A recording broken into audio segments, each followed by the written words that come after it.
All right, good morning. It is Sunday, June 4th, 2023. After being on the road, contracting almost a year, I'm back home. I've been home for 3 or 4 days. I'm at Nilan Reservoir up in near Augusta, Montana. It's one of my favorite lakes to fish early and late in the season. This would be my first fishing trip of the year. Don't know exactly what to expect today. The lake is higher than I've ever seen it. A few years ago they did some repairs on the dam, and we've had a lot of rain, a lot of snow in the spring, and the lake is full. A lot of this water right out here I used to tube quite a bit, and the lake level is way up, so that's going to be interesting as far as finding the fish. The other thing is we've had a bunch of rain just in the last few days. We had basically a closed low that was sitting in here, and it just cleared out yesterday afternoon, last night. So I don't know if the fish will be down or what. So anyway, I'll show you here kind of what I'm using. So I got the tube. I got my Cumberland float tube. I haven't used this in a couple of years. I normally use my Creek Company ODC 420, but I got the Cumberland today. It's kind of the Cadillac of float tubes. As you notice, I've got a fish finder with a battery on it. That helps. It's good for locating fish, but mainly for depth. I have both of my Echo fly rods here. The one on the left is the Echo Stillwater, and I've got a floating line on it. It's a 10.5 foot rod. It's built for lakes. I've got a floating fly line on it, a leader of about 15 to 20 feet, a strike indicator, and 2 chironomids underneath that strike indicator. The point fly is one of Phil Rowley's Black Sallies, and the dropper is one of Rob Edmonds' two-tone olive buzzers. And then the right rod is my Echo Lago. It is also a lake rod. It's a 10-footer. They're basically very similar. The Echo is their standard lake rod, and the Stillwater is kind of their competition version. They're both excellent rods.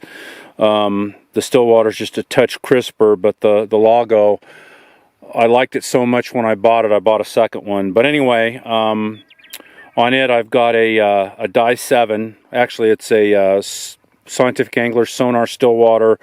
It's the dual density, so it's the running line is 5 weight, sinking a 5 IPS sink rate, and the tip part of the line is a Dye 7, 7 inches per second sink rate. Gets the fly down really fast. I got a short leader, probably about 6 feet, and the fly I'm using is it's a booby. It's a cat's whisker booby. So I'll try that out today too as well. So we'll see. I'm going to get into my waders and get into the water.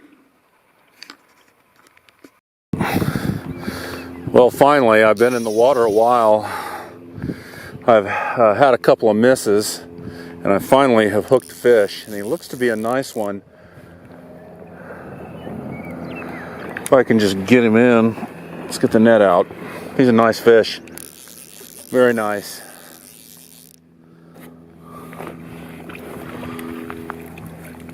That ain't good. So you never want your net. And he is really going. Okay.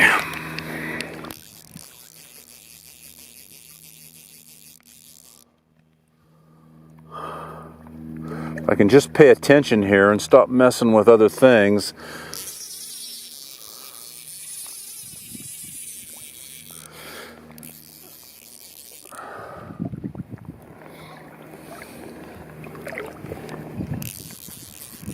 I can keep pressure on him.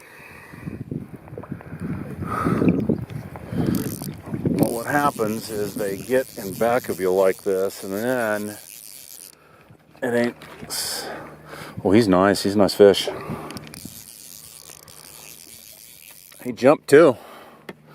Now one of the problems I have is the strike indicator didn't trip, and that's not good.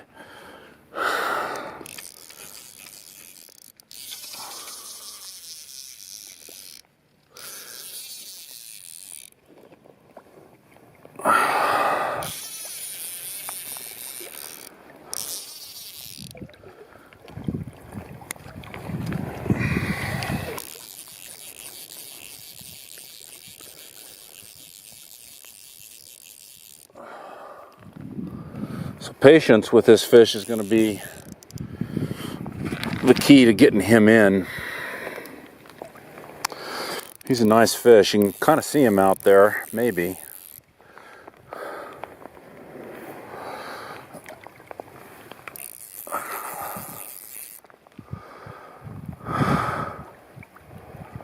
Nice rainbow.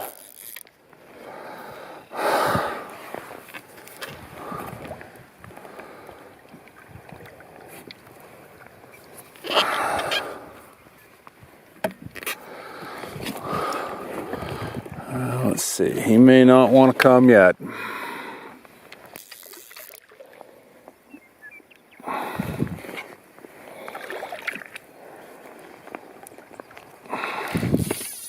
He's gonna run. Oh, I got a cramp in my leg here.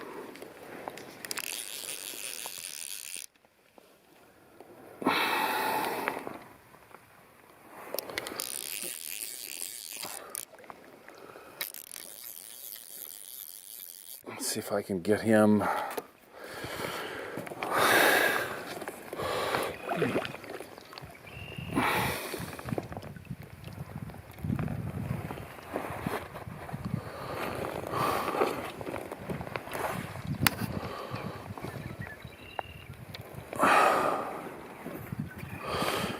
That's interesting. He took the dropper, which is the two-tone. Boy, what a beautiful fish he is too. Wow. All right, let's see if we can get a little picture of him. How about that? How about that? Put him back in the water here. All right, let me see if I can. What I want to do here is I'll show him to you, and then I also want to kind of pump his stomach if I can. Do a throat pump on him. This fish is about 3 to 4 pounds. There you go. Beautiful fish, isn't it? Beautiful fish. All right. Let's put him back in the net here.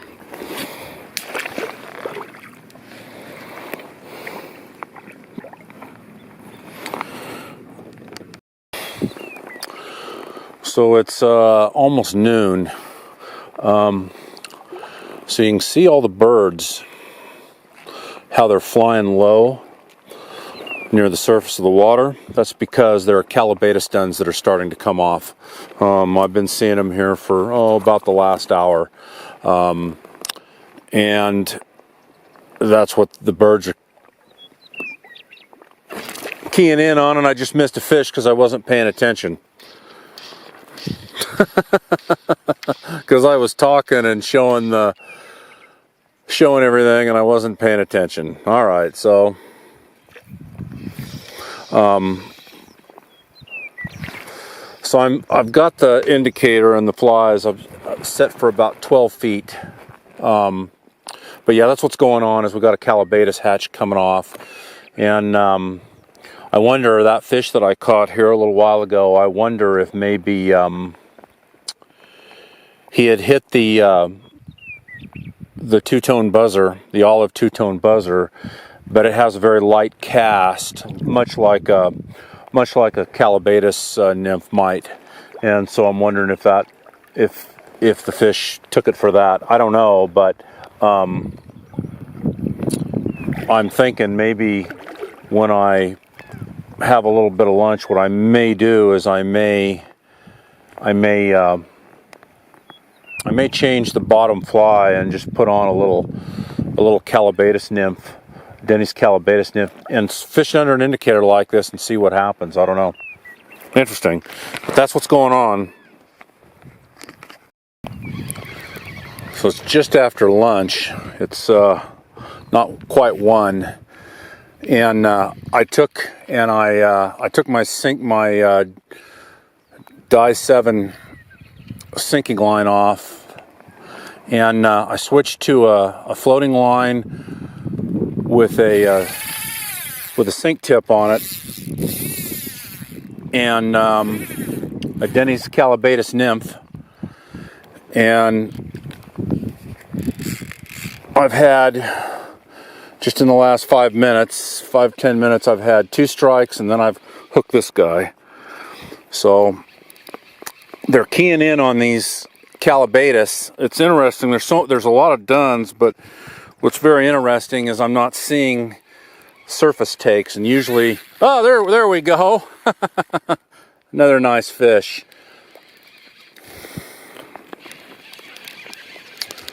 So I just kind of drifting through here, and like I said, I missed 2, and this is another nice fish. And boy, he's running.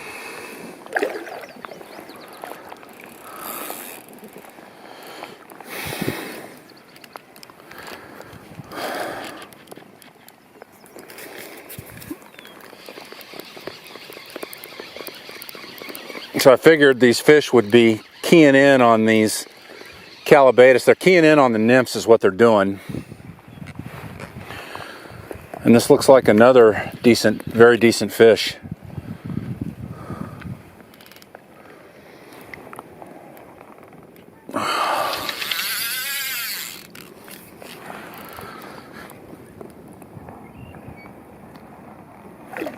This back here is in front of me.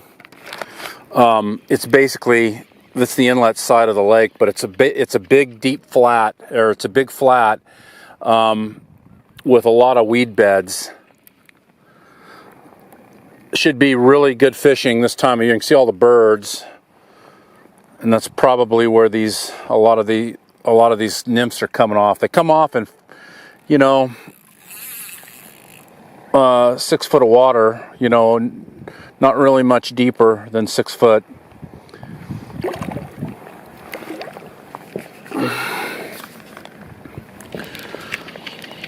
So I was hoping, I made this quick change at lunch, and I was hoping it would pay off. And my other rod that had the 2 chironomids on it, I still have the top chironomid on it, but I replaced the bottom one with a with the same Denny's Calabatus nymph in case I wanted to try just dead drifting.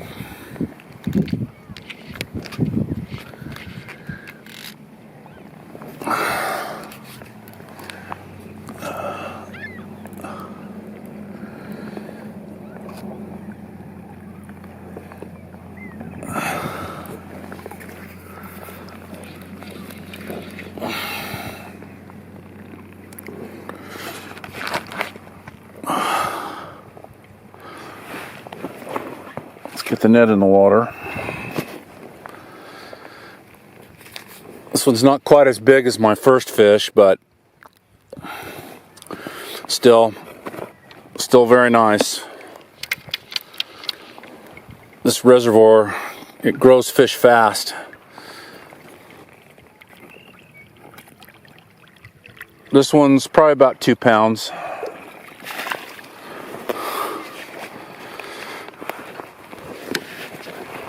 Let's see.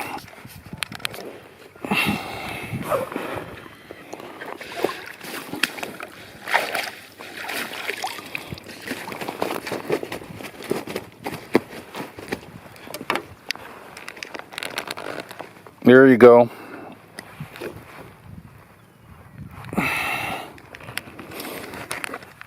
Let's see. So So I'm going to try to show him to you if I can without him getting away.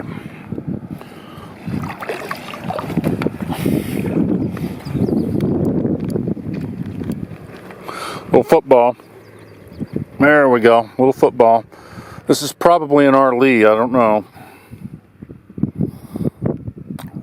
Looks like a little hen.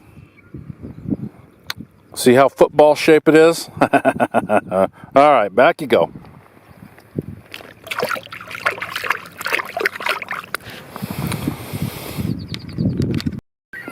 Well, I just released that fish, cast it out, missed one, and then was reeling in or stripping in to throw out again, and either a different fish or the same fish that I missed took it. He's about the same size as the one I just caught, and he's not on the reel, so that's, you know, that's not good.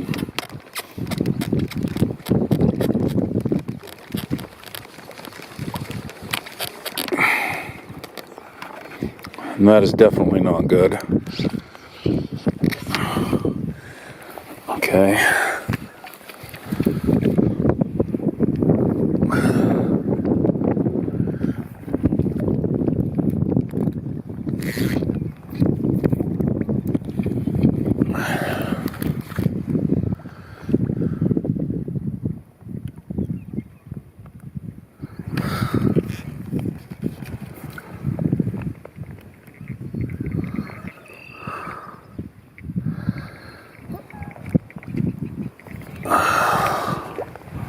This is another nice fish.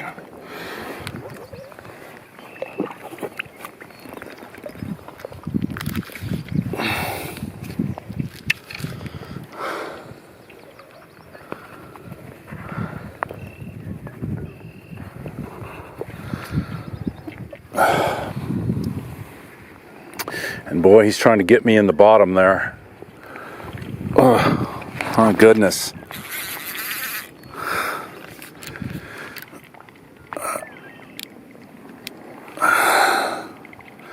There's a calabatus done right there on my hand.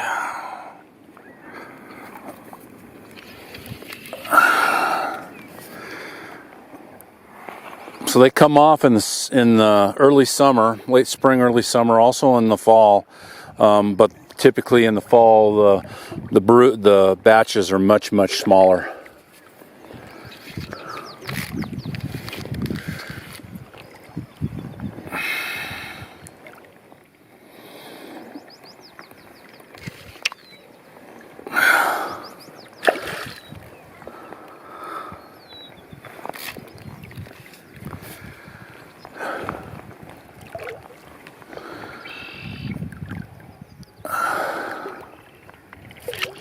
Oh, I lost him.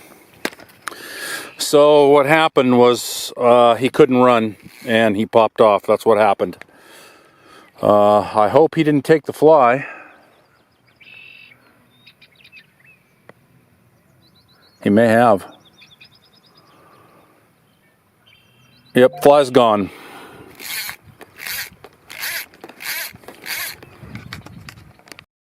Well, I'm on my way back. Gonna call it a day. I don't know, it's like 2:30, 3 o'clock, something like that.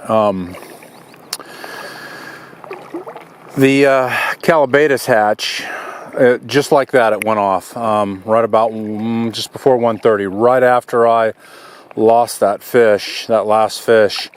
It just stopped. The birds, you know, they all resumed their normal activities, and it just stopped just like that. And so I still trolled a calabatus nymph on this sink tip line, and no bites. I then put my changed over to a strike indicator and 2 chironomids and made a drift through this flat.